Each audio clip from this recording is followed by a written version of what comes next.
L'année même de son arrivée à Quito, elle entre au noviciat. Et il faut se rappeler qu'elle n'a que 13 ans. Donc, à peine a-t-elle fini de prononcer ses vœux, voilà qu'elle tombe en extase. Les passions exploseront et il y aura une totale corruption des mœurs parce que Satan régnera presque partout grâce aux sectes maçonniques. Et quand la Vierge Marie nous met en garde contre le danger que représentent les sectes maçonniques, elle voyait toutes les horreurs que les francs-maçons feraient subir aux êtres humains.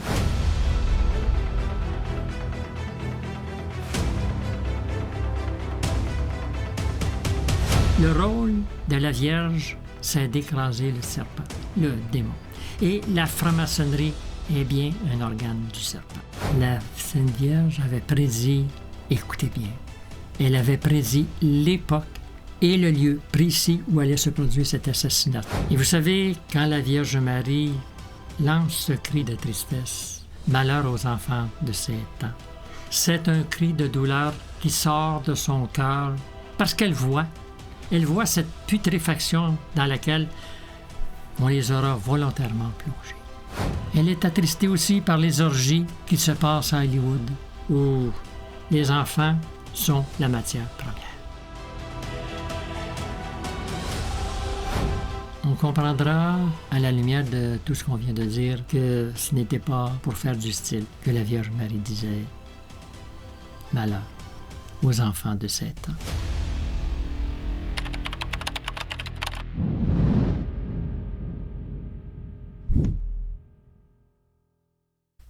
Évidemment, après avoir profané la vie, la famille, l'innocence des enfants, la franc-maçonnerie n'allait pas s'arrêter là. Il lui fallait aller plus loin, et même beaucoup plus loin. Elle devait s'attaquer directement à la source de la vie elle-même, c'est-à-dire Dieu. Et on s'est acharné sur lui en le profanant ouvertement dans son sacrement d'amour. Hélas, combien m'attriste profondément de te révéler les énormes sacrilèges, autant publics que privés, qui s'accompliront par les profanations de la Sainte Eucharistie. Souvent, à cette époque-là, les ennemis de Jésus-Christ, incités par le diable, voleront dans les églises les hosties consacrées, de façon à profaner les espèces eucharistiques. Mon très saint Fils se verra jeté par terre et piétiné sous des pieds sales.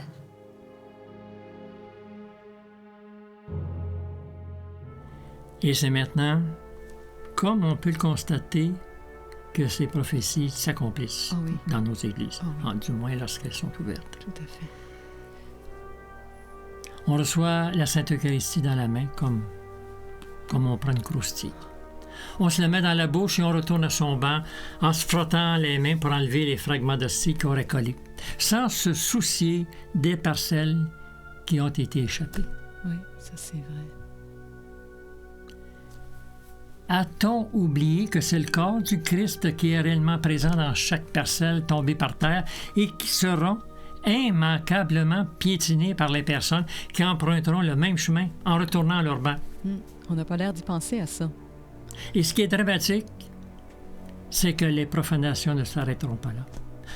Parce qu'on profitera de la facilité à recevoir dans la main une ou plusieurs hosties consacrées pour se les approprier et les vendre sur le marché noir dans le but évident de profaner le Saint-Sacrement lors des messes sataniques. Alors que la réception de l'hostie sur la langue aurait certainement évité toutes ces profanations. Oui, c'est vrai. Mais maintenant, même quand on veut communier sur la langue, c'est devenu quasi impossible. Je sais. Celui qui veut communier sur la langue est devenu un pestiféré pour bien des prêtres. Oh oui.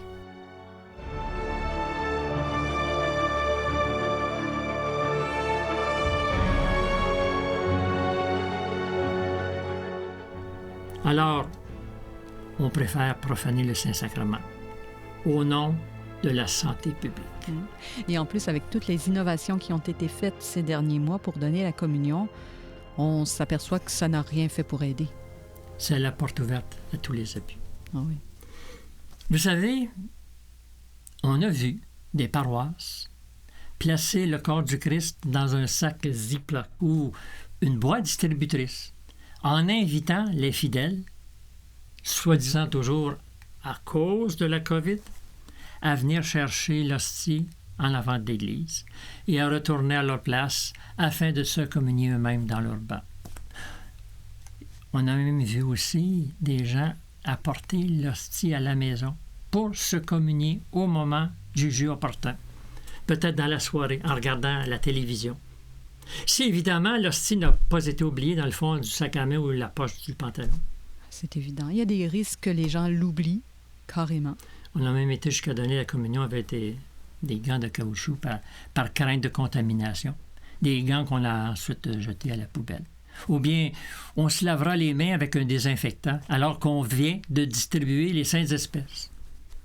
Réalise-t-on que chaque parcelle engluée dans ce produit chimique est le corps du Christ? Oui, c'est vrai. Et réalise-t-on que le Christ n'a jamais transmis de maladie? Jamais. Il allait vers les pestiférés, les lépreux, et les touchait, et les embrassait. Est-ce qu'il répandait la maladie? Mais non. C'est aberrant de penser une telle chose. Alors que notre Seigneur est le remède à nos maux. Pas un transmetteur de maladie.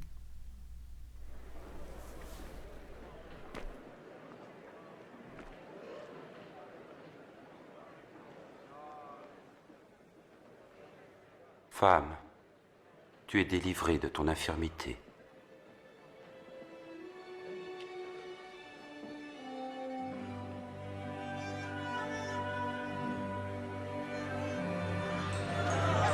Regardez, elle est guérie.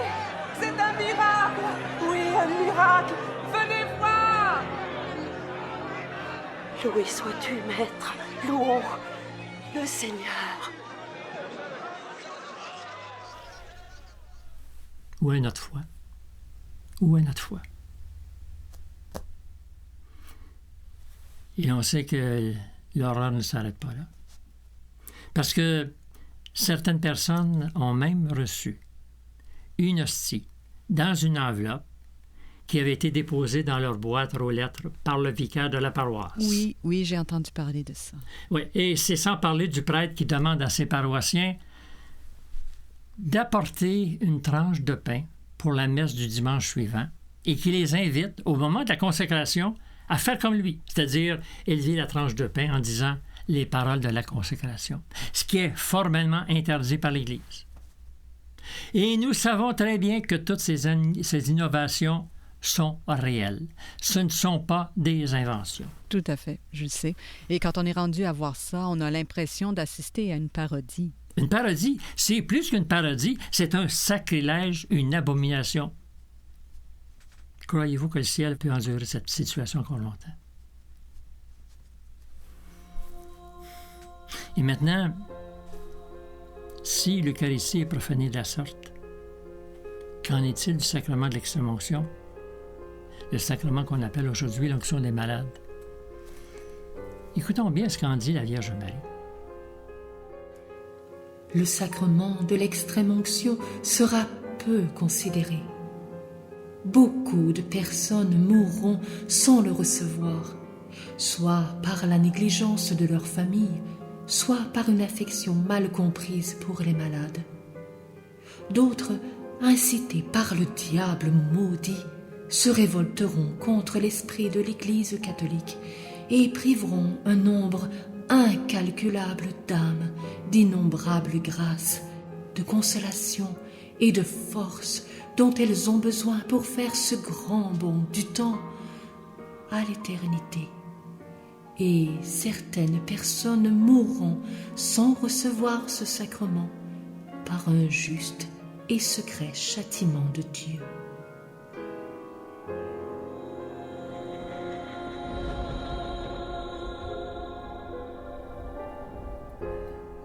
Il faut croire que c'est la triste réalité. Parce que nous savons que dans certains hôpitaux et certains CHSLD, et même dans plusieurs foyers pour personnes âgées, les syndicats refusent aux prêtres, alors que ces derniers voudraient travailler même bénévolement auprès des malades. Ces syndicats leur refusent le droit d'assister un mourant après une certaine heure le soir. Oh, c'est grave, ça. Et ce n'est pas relié au couvre-feu qu'on a connu. Non? Ça se faisait même avant. D'ailleurs, on me l'a confirmé. Les prêtres se font refuser le droit d'assister les mourants qui ont la mauvaise idée de mourir au mauvais moment. Et voyons.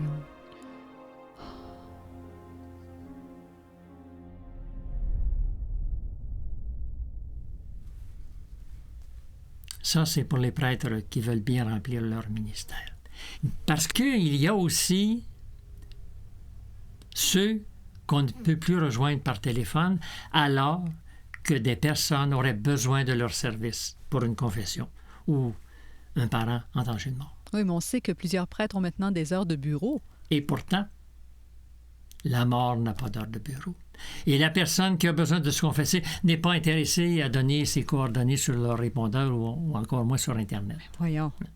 Mais, vous savez, c'est quoi cette idée de bureaucratiser le sacerdoce? Le Christ avait-il des ordres à faire? Et puis, qu'est-ce qui se passe dans la conscience de ceux qui ne voient pas l'utilité d'appeler un prêtre pour assister une personne en danger de mort imminente, sous prétexte qu'ils ne veulent pas l'effrayer, lui faire peur, alors que c'est l'éternité du mourant qui est en jeu?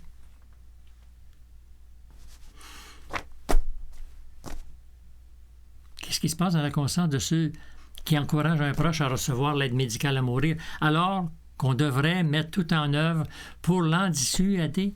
Parce qu'il ne faut pas se le cacher, l'aide médicale à mourir, en plus d'être un meurtre de la part du personnel soignant, est un suicide. Un véritable suicide déguisé. Ah oui. Et dans certains cas, on a même vu des prêtres participer à des rituels d'adieu. Ça s'est vu lors de suicides assistés. Le prêtre accompagnait la famille durant le meurtre qui se produisait sous leurs yeux. Alors que nous savons que l'Église défend aux prêtres de participer de la sorte aux euthanasies. C'est sûr que la présence du prêtre doit donner l'impression que l'Église approuve le suicide assisté. Oui. Et ça peut donner au malade le faux sentiment d'être en règle avec Dieu, alors qu'un péché mortel est en train de se commettre. C'est vrai. Mais est-ce qu'un prêtre ne peut pas se rendre au chevet d'une personne qui a demandé le suicide assisté si elle veut se confesser? Bien, si c'est pour confesser cette personne, bien sûr, il doit y aller. Okay. Mais il faut que le malade regrette sincèrement ses péchés.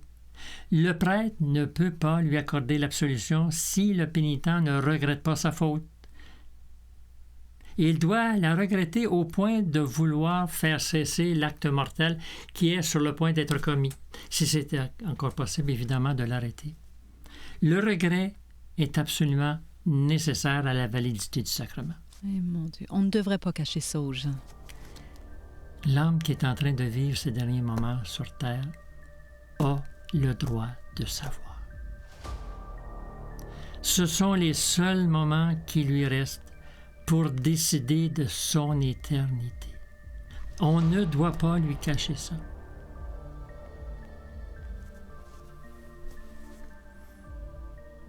Maintenant, posons-nous la question. À qui sert le crime? Pourquoi propose-t-on et même encourage-t-on le suicide assisté ou l'aide médicale à mourir, comme on l'appelle, dans les centres hospitaliers, dans les CHSLD, du moins au Québec, où actuellement 50% des maisons de soins palliatifs acceptent de donner aux malades ce supposé soin de santé. Et on va même encore plus loin. Le gouvernement du Québec demande à tous les centres qui n'offrent pas encore l'aide médicale à mourir ou refusent de la donner de s'ajuster à la réalité d'aujourd'hui.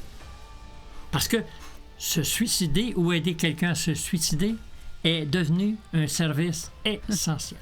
Un service qu'on n'a pas le droit, par compassion, de refuser. C'est incroyable. Est-ce qu'on se rend compte qu'on récolte ce qu'on a semé? Depuis des décennies, l'enseignement de toutes les vérités chrétiennes entourant la mort, comme les mérites qui sont rattachés à la souffrance, l'immortalité de l'âme, la réalité du ciel, de l'enfer, du purgatoire. Tous ces enseignements ont été complètement occultés, bannis, balayés complètement. Ouais. Évidemment, comme un vide doit toujours être comblé, c'est Satan qui se chargera de cette opération. En convainquant, et je le souligne, en convainquant ceux qui devraient enseigner la vérité, c'est-à-dire nos autorités religieuses, en les convainquant de faire l'Église autrement, de mettre notre Église et les sacrements à la sauce du jour. Oui, et on sait ce que ça donne. Et qu'on arrête de me dire que ce sont des inventions, que je suis un retardé, une vieille croûte. Non, pas une vieille croûte, un vieux crouton. Je serais prêt à me faire traiter de vieux crouton si ça pouvait consoler la Vierge Marie qui pleure réellement et avec raison devant toutes ces horreurs, comme elle a versé des larmes lorsqu'elle a parlé de la profanation du sacrement de mariage. Quant au sacrement de mariage qui symbolise l'union du Christ avec son Église, il sera attaqué et profondément profané. La franc-maçonnerie, qui sera alors au pouvoir, édictera des lois iniques dans le but de se débarrasser de ce sacrement, rendant aisé pour chacun de vivre dans le péché et encourageant la procréation d'enfants illégitimes nés sans la bénédiction de l'Église. On comprendra pourquoi sont apparues ces lois infâmes votées par les gouvernements qui ont permis, par exemple, que des subventions soient accordées dans le but de favoriser la procréation assistée, le clonage, ou bien donc la fabrication de bébés in vitro. Aujourd'hui, tout est à refaire, parce que tout est à l'envers. Le concubinage, le divorce, le mariage à l'essai. Tout ça, c'est perçu comme quelque chose de normal. Normal. Et nous savons que dans bien des pays, les mariages gays, entre deux hommes ou deux femmes, sont devenus ou deviendront sous peu parfaitement légaux. Oui, parfaitement légaux. Sur le plan civil. Naturellement. Oui. Sur le plan civil. Parce qu'au point de vue religieux, ça n'a aucune valeur, même lorsque les prêtres se permettent de défier l'Église en célébrant des mariages. Les mariages, évidemment, de couples gays ou de lesbiennes, comme on l'a vu récemment en Allemagne. Oui, j'ai vu ça. C'est tellement malheureux. C'est malheureux? Oui, c'est malheureux pour toute l'Église et à la fois très grave.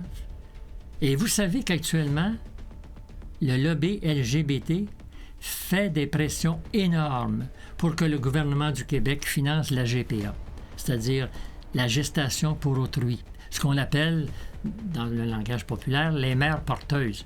Ce sont ces femmes qui portent un enfant pour le remettre à une autre personne, souvent des couples gays. Ils vont le remettre immédiatement après la naissance du bébé. Parce que il faut répondre aux besoins des couples homosexuels qui veulent fonder une famille. Non pas selon le plan de Dieu, bien sûr, mais bien selon les visées de son adversaire, Satan. Et aujourd'hui, en se servant du prétexte de ce qu'on appelle la pandémie, alors qu'on fait la distinction entre les services non essentiels Oui, et ceux qui le sont, vous connaissez le discours? évidemment. Eh bien, on ose remettre dans cette dernière catégorie, c'est-à-dire dans les services essentiels, l'accès à l'avortement, même à domicile, les opérations chirurgicales pour le changement de sexe, Ah oui. l'aide médicale à mourir, ou Le suicide assisté. le suicide assisté, comme on l'a dit tout à l'heure, Et même la vente du cannabis. ce qu'on appelle le pot. Bien sûr. Eh oui. En plus des boissons, je m'en allais dire du poison, mais c'est un peu la même chose en plus des boissons alcoolisées. Et j'en passe, et j'en passe. Tous des services qui sont essentiels et qui sont devenus une façon normale de vivre parce que les autorités veulent que les gens respirent. Mais en même temps, ils veulent que d'autres s'enrichissent. car il ne faut pas se le cacher, toute cette structure de péché rapporte des retombées économiques qui se chiffrent non pas par millions, mais par centaines de milliards de dollars ou d'euros selon le pays. Ouais, et ça contribue à abrutir le monde. Oui, c'est très juste. C'est très juste. C'est toute cette dépravation qui s'est imposée comme un système bien établi, qui a amené la corruption presque totale des mœurs à la grandeur de la planète et qui a tué la foi. L'esprit catholique diminuera rapidement. La précieuse lumière de la foi s'éteindra graduellement jusqu'à ce qu'il y ait une corruption des mœurs presque totale et générale. À cela s'ajouteront les effets d'une éducation séculière qui sera une des raisons de la mort des vocations sacerdotales et religieuses. Comment peut-il en être autrement quand nous savons que dans bien des pays, la formation des prêtres ne se fait plus dans les séminaires, mais dans les universités? Ah oui. Parce que vous savez, c'est un secret de Polichinelle que la préparation au sacerdoce reçue dans ces institutions n'a jamais été et ne sera jamais à la hauteur de celle qui avait cours dans nos séminaires. Ouais, j'imagine. Donc, ce que vous nous dites, c'est que les prêtres sont maintenant formés la plupart du temps par des laïcs et non plus par d'autres prêtres. Exactement.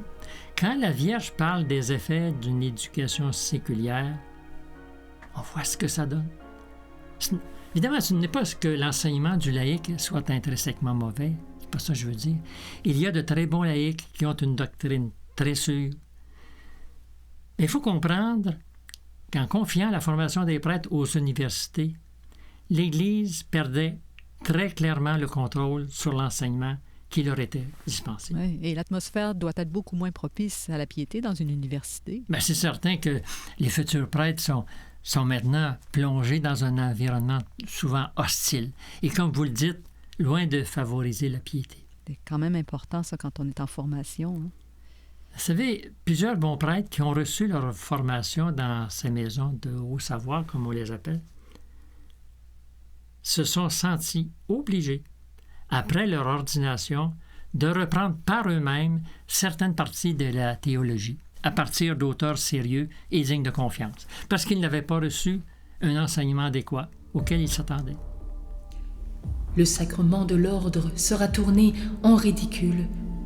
Il sera opprimé et méprisé, parce que dans ce sacrement, l'Église de Dieu et Dieu lui-même seront repoussés et méprisés, car il est représenté dans ses prêtres. Depuis plusieurs années, même plusieurs décennies, l'image du prêtre est attaquée et salie. Tantôt au cinéma, tantôt dans les médias d'information ou de désinformation. Oui, c'est plutôt ça. Comme on pourrait dire, ce qui serait plus juste. Tantôt dans nos maisons d'enseignement, en présentant à nos jeunes une relecture malhonnête de l'histoire. Malhonnête.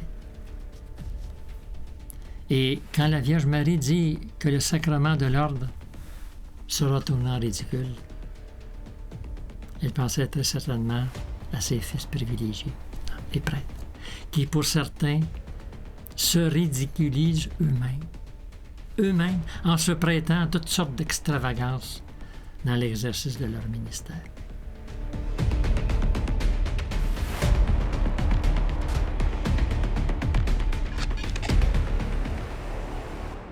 Et maintenant, qui aurait pu penser que la messe qui est le renouvellement du sacrifice de la croix, qui aurait pu penser que la messe serait transformée en spectacle de carnaval? Je dis bien en spectacle de carnaval. Comme cela s'est produit, entre autres, dans plusieurs paroisses du Québec. Qu'est-ce que vous entendez quand vous parlez de spectacle de carnaval? Bon, avant de vous l'expliquer, je me permets de vous partager certains passages d'un ouvrage qui est paru en 1962 et dans lequel on retrouve ce qu'on a appelé le plan maçonnique en 33 points. Ce plan qui devait être mis en opération pour détruire la Sainte Messe. Ce plan était destiné en premier lieu aux évêques dits catholiques, mais qui en réalité étaient francs-maçons. Parce qu'il faut bien savoir que plusieurs membres appartenant à la franc-maçonnerie ecclésiastique se sont infiltrés au fil des ans. Ils se sont infiltrés au sein du clergé, comme on l'a déjà expliqué dans un entretien antérieur. Oui, on s'en souvient. Alors, tous les membres francs-maçons actifs doivent encore aujourd'hui accueillir ce plan, donc le faire sien, et mettre tout en œuvre pour le réaliser, coûte que coûte. Je vous lis quelques-unes des consignes parmi les 33.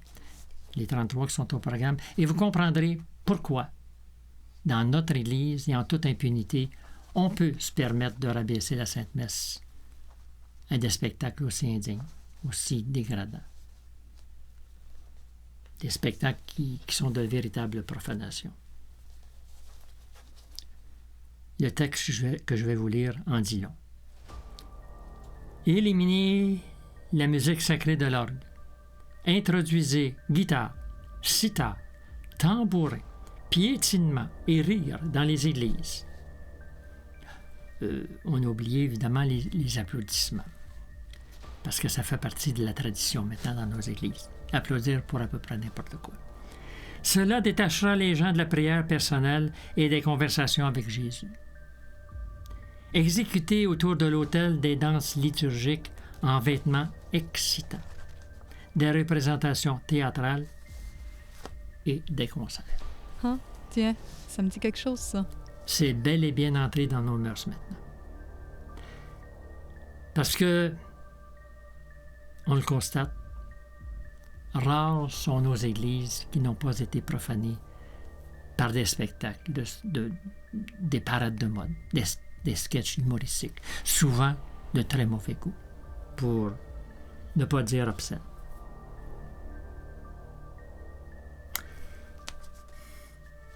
Il faudrait peut-être relire certaines pages de l'Évangile où notre Seigneur chasse à coups de fouet ceux qui ont fait de sa maison de prière une caverne de voleurs.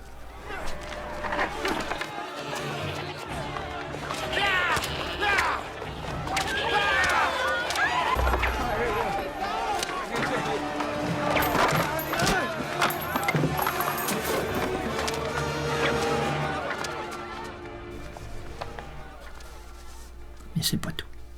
C'est pas tout. Introduisez des chants nouveaux dans le but de convaincre que les rites précédents étaient en quelque sorte faux.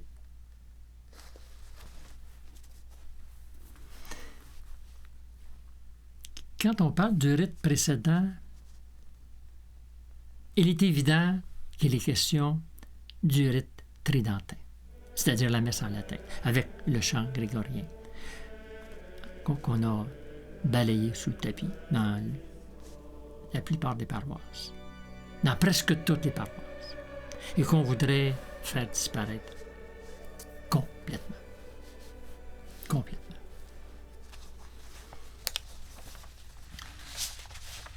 Ne célébrez plus la messe en la présence du très saint sacrement dans le tabernacle. C'est ce qu'on fait. C'est ce qu'on a fait dans plusieurs paroisses, en reléguant le tabernacle sur le côté de la nef. Si bien qu'on célèbre la messe sans même regarder le tabernacle. Alors, on regarde qui? On n'est quand même pas au théâtre. Éliminer la loi ecclésiastique qui veut que la messe soit célébrée uniquement sur des autels contenant des reliques de saints.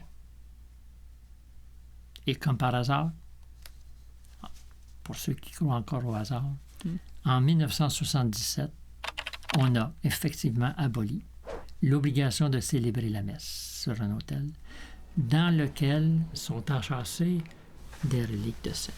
Tiens. Comme par hasard.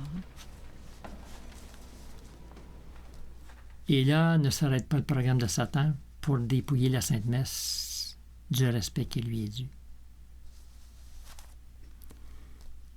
Je vous invite à regarder quelques clips qui ont été filmés dans des églises ou des chapiteaux lors de certains événements qu'on a appelés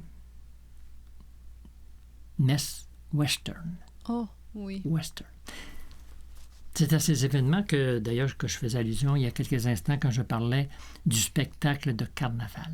Ah, je m'en doutais. Vous allez voir. Allez voir, tout y est. Le cheval, la danse, le chapeau de cowboy, tout est au rendez-vous. Mais je vous le demande, où est le mystère de la Sainte Messe?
Merci aussi, vous avez remarqué le décor ici en avant, qui est vraiment dans le thème du western.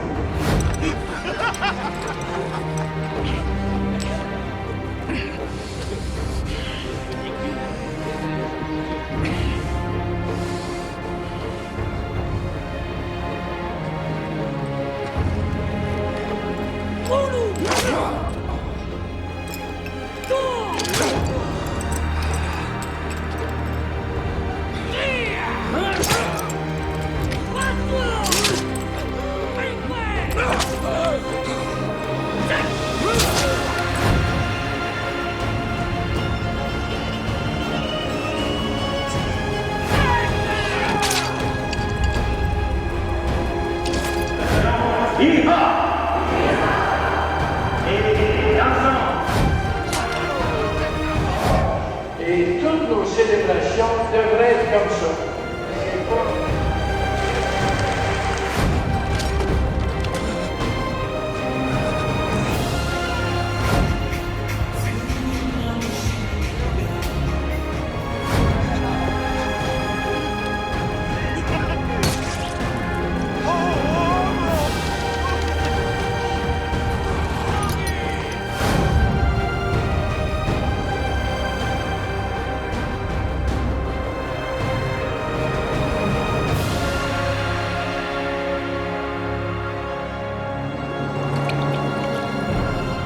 Faites ceci en mémoire de moi.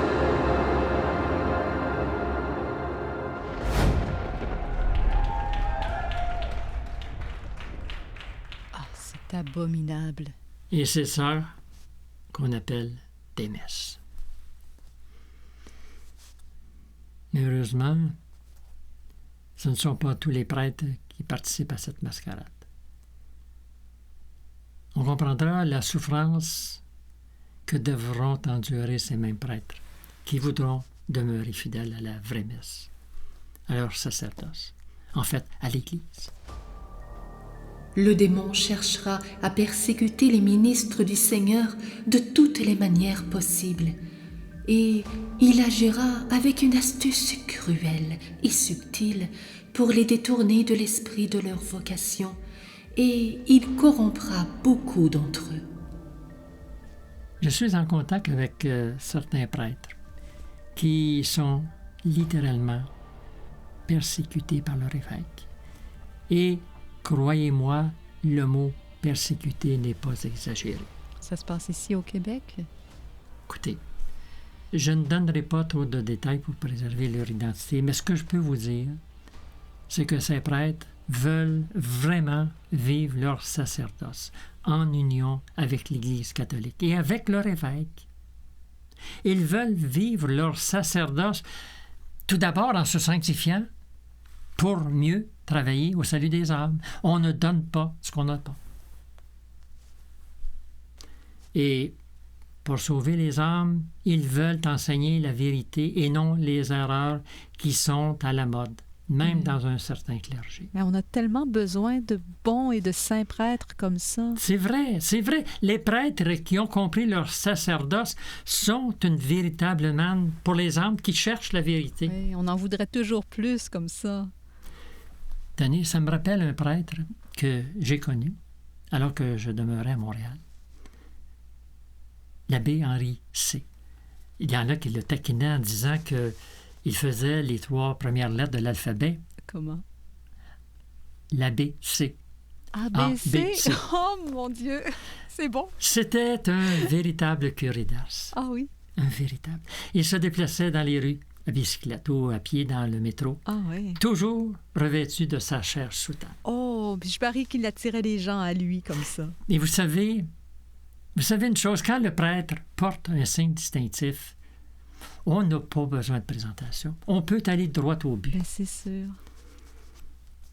Il me racontait, que souvent, les gens l'accostaient comme ça, dans la rue ou dans le bus, pour se confesser, ou tout simplement pour lui demander un conseil. Ben oui.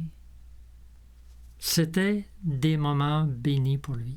On pouvait même l'appeler à toute heure du jour et de la nuit, et il était toujours disponible. Il n'était pas de ceux qui ont des heures de bureau, à ce que je vois? Et vous savez qu'il n'est pas le seul. Il n'est pas le seul. Ces prêtres dont je vous parlais à l'instant, ceux qui sont persécutés, sont le portrait vivant de l'ABC, même sans porter la soutane. Même sans porter la soutane. Et en passant, vous savez que nos évêques, du moins ici au Québec, interdisent à leurs prêtres de porter la soutane en public. Ah oui? Alors que plusieurs aimeraient la revêtir. C'est vrai, ça? Bien sûr, c'est vrai. Mon Dieu, ben c'est donc pour ça. Je me demandais, moi, pourquoi il n'y avait plus de soutane dans le paysage québécois. Vous me donnez la réponse, là. Sauf si le pape vient en visite. Ah. Oups! Ah oui. Tout à coup, les soutanes sortent des boulamites. Oh, que c'est triste. Mais à part ça, les prêtres sont contraints par l'autorité cléricale à circuler presque incognito.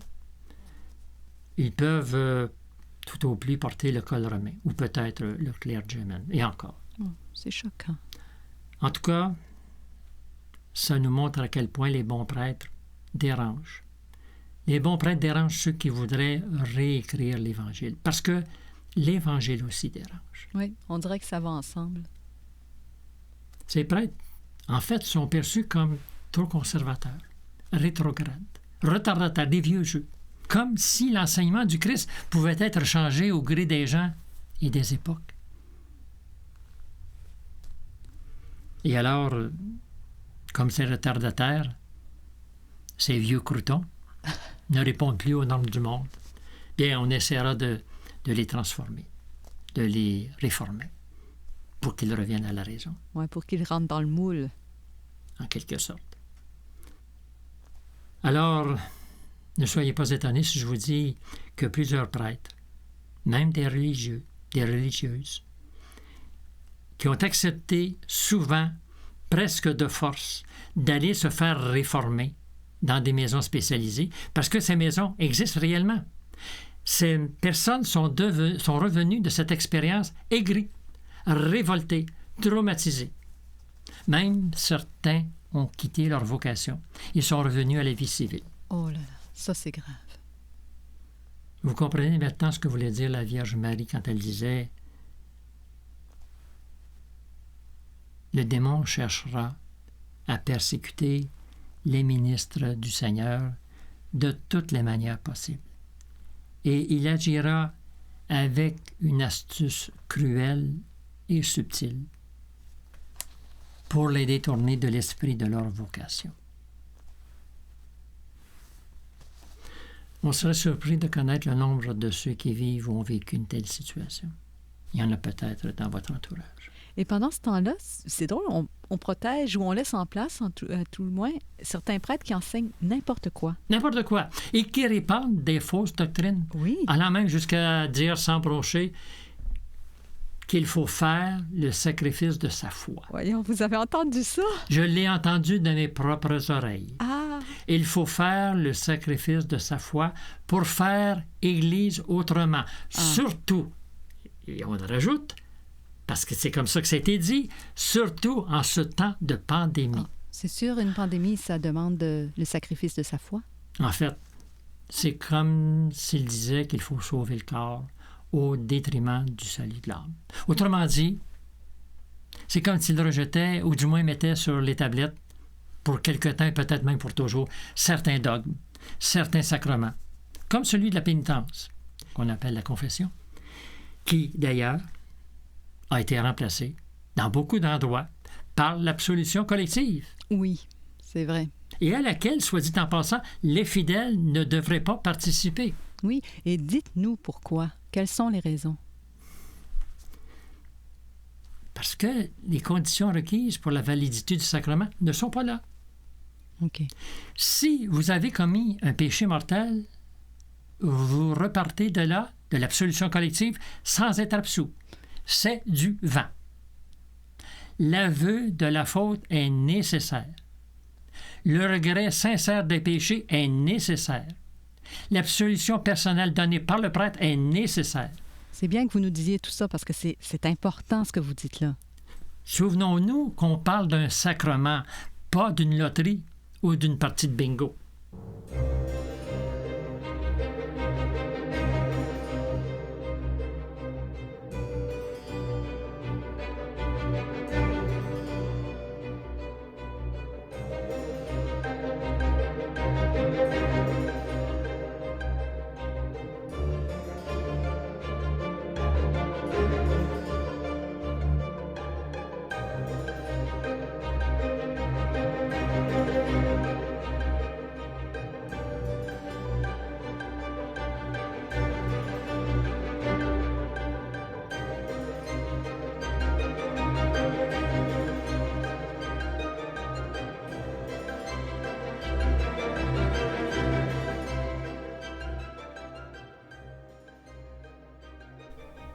On n'a pas besoin de dessin pour comprendre que ça va mal, et même très mal dans l'Église.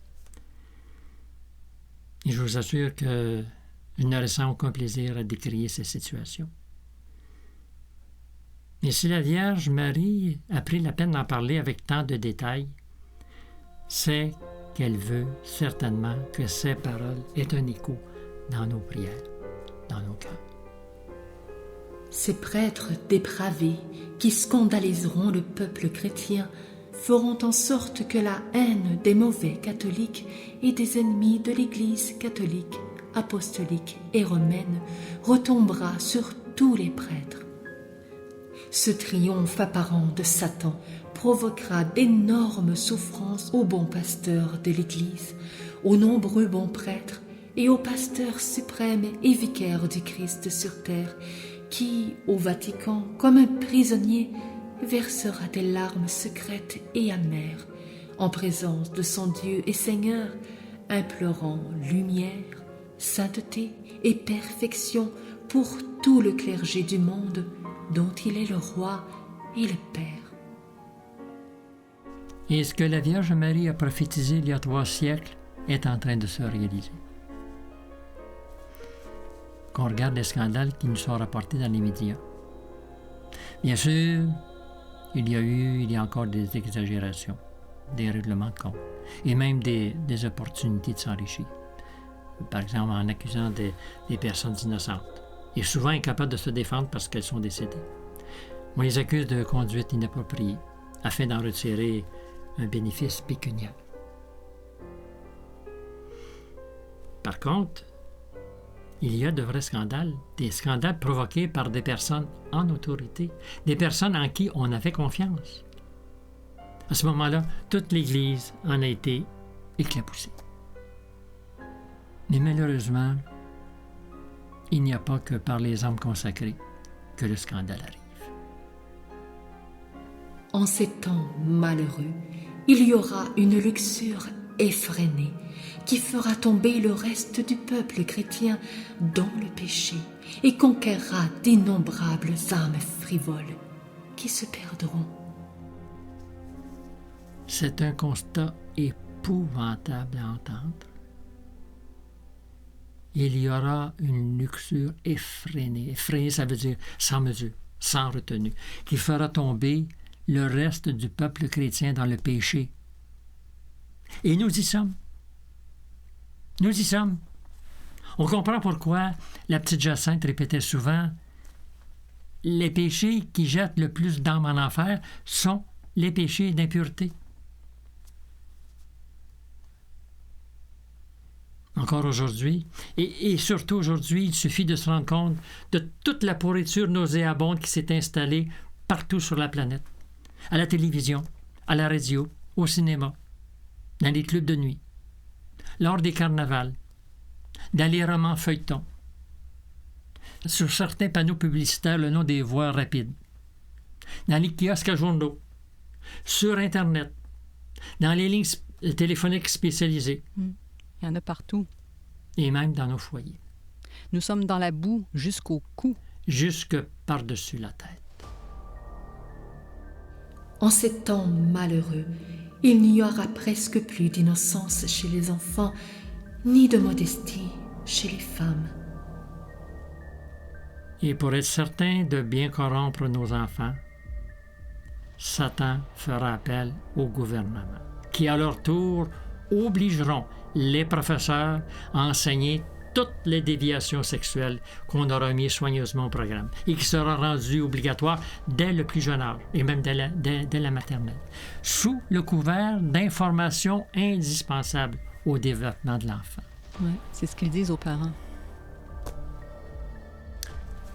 Vous allez voir à l'écran un atelier présenté dans une école sur la théorie du genre, dans lequel on enseigne aux enfants qui ne sont peut-être pas un garçon ou une fille comme ils croient.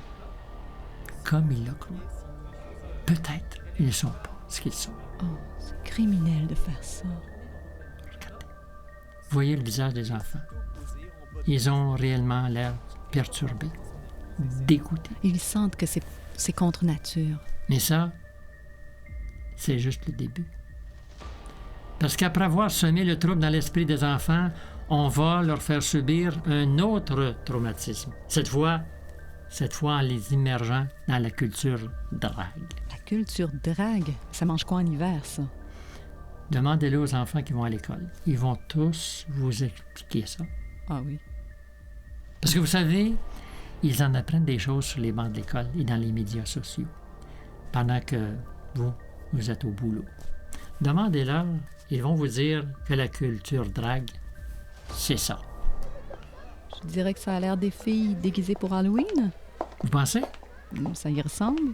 Toutes les filles que vous voyez à l'écran sont en réalité des garçons. Non, pas sérieux. On appelle ça des drag kids ou des drag queens quand ils sont ados ou adultes. Oh non. Vous voyez ce petit garçon? Oui. C'est un drag kid. Oh, que ça fait pitié. Ça fait pitié. Et on arrive à ce résultat grâce à des ateliers de déformation. Je dis bien de déformation sexuelle, offerts dans les écoles, où on invite les garçons à vivre cette transformation devant le reste de la classe, devant tout le monde, pour montrer les différentes options qui s'offrent à eux dans le choix de leur genre. Oh, mais c'est de la pourriture. Ils ont l'air de donner des spectacles habillés comme ça? Oui. Oui, on les incite à se produire en public, dans des shows, des spectacles, qui n'ont rien de vertueux, si vous voyez ce que je veux dire. D'ailleurs, vous savez qu'à l'origine, les dragues ont été inventées pour ça. Amuser les gays dans les boîtes de nuit. Ah, bon, ça donne une idée du style. Et aujourd'hui, ce sont nos enfants qui sont leurs proies. Alors vous voyez que ça rejoint bien ce cri de douleur de la Vierge Marie quand elle dit « Il n'y aura presque plus d'innocence chez les enfants. » C'est vrai, on est rendu là. Et dans son message, la Vierge ajoutait du même souffle qu'il n'y aura presque plus de modestie chez les femmes. Et ça aussi, c'est vrai. Malheureusement. Il faut savoir que si Satan a tout fait pour dégrader l'image de la femme, c'est qu'il voulait atteindre et défigurer l'image pure de la femme, la Vierge Marie. Le démon sait très bien qu'il sera vaincu par une femme, et ça le met hors de lui. Évidemment, comme il ne peut pas atteindre directement la Vierge Marie, alors il s'en prend à la vertu de la femme, en général, à sa féminité. Parce que c'est ce qui vous rend, vous les femmes, le plus semblable à votre modèle, la Vierge Marie. Ah, c'est vrai, oui. Ça. C'est pour cela que Satan déteste la femme en général, mais plus encore, celle qui cherche à imiter les vertus de la Vierge Marie, parce qu'il y a encore des femmes qui sont de cette trempe. Bien, j'espère. Et peut-être plus qu'on pense. Et heureusement, autrement, ce serait tellement décourageant. Par contre, il ne faut pas croire, parce qu'on ne parle pas des hommes, que ceux-ci sont blancs comme neige. Ce serait se faire des illusions. Parce que les hommes aussi sont responsables de cette situation. Pas tous, bien sûr, non. Mais un trop grand nombre. Parce qu'ils sont les premiers consommateurs de cet étalage d'immoralité. Les premiers consommateurs. Parce que vous savez, s'il n'y avait pas d'hommes pour acheter, il n'y aurait pas de femmes pour se vendre au plus offrant. Ouais. Il y a une responsabilité réciproque. Les hommes sont également responsables, ils sont parmi les responsables de l'innocence perdue des enfants par la diffusion sur une grande échelle du matériel pornographique.